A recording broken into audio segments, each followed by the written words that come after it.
Waqt attività mtella mill-kap tad-delegazzjoni tal-Partit Nazzjonalista fil-Parlament Ewropew David Casa, il-kap tal-Partit Nazzjonalista Bernard Grech wassal messaġġ pożittiv biex nibqgħu naħdmu flimkien lejn il-vot ta' 8 ta' Ġunju li ġej.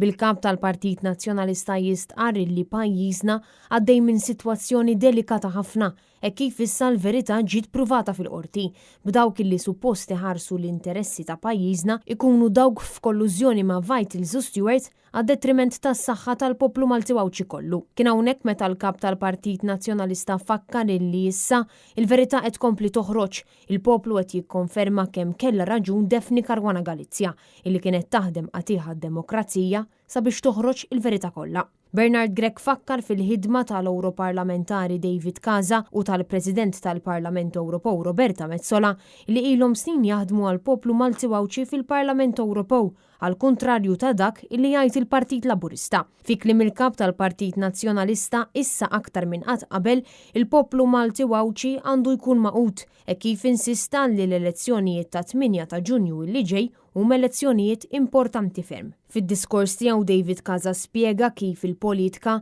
għandha tkun dik li servi l-poplu li tiddefendi l-interessi tan-nies. Huwa spjega li n-nies li qed jissemmaw li allegatament huma involuti fl-inkjesta tal-Vitals u Stewart fosthom il-Gvernatur tal-Bank Ċentrali u d-Deputat Prim Ministru huma individwi li kellhom jaħdmu favur il-pajjiż u għal ġid il-poplu. Iżda l-kuntrarju ta' dan ħasbu biss fihom infushom. Kien hawn illi fakkar li f'dan kollu dejjem għandna niftakru f'min prova jafżana b'dan kollu, Daphne Caruana Galizia, u li huwa għalhekk illi issa aktar minn qatt qabel il-poplu Malti Wawċi għandu jkun maqut wara l-Partit Nazzjonalista. Preżenti għal din l-attività kien hemm ukoll il-President tal-Parlament Ewropew u MP Nazzjonalista Roberta Metsola, illi fid-diskors tagħha tkellmet dwar il-ħidma tal-Partit Nazzjonalista fil-Parlament Ewropew 20 sena ta' ħidma frott il-ħolma tal-Partit Nazzjonalista.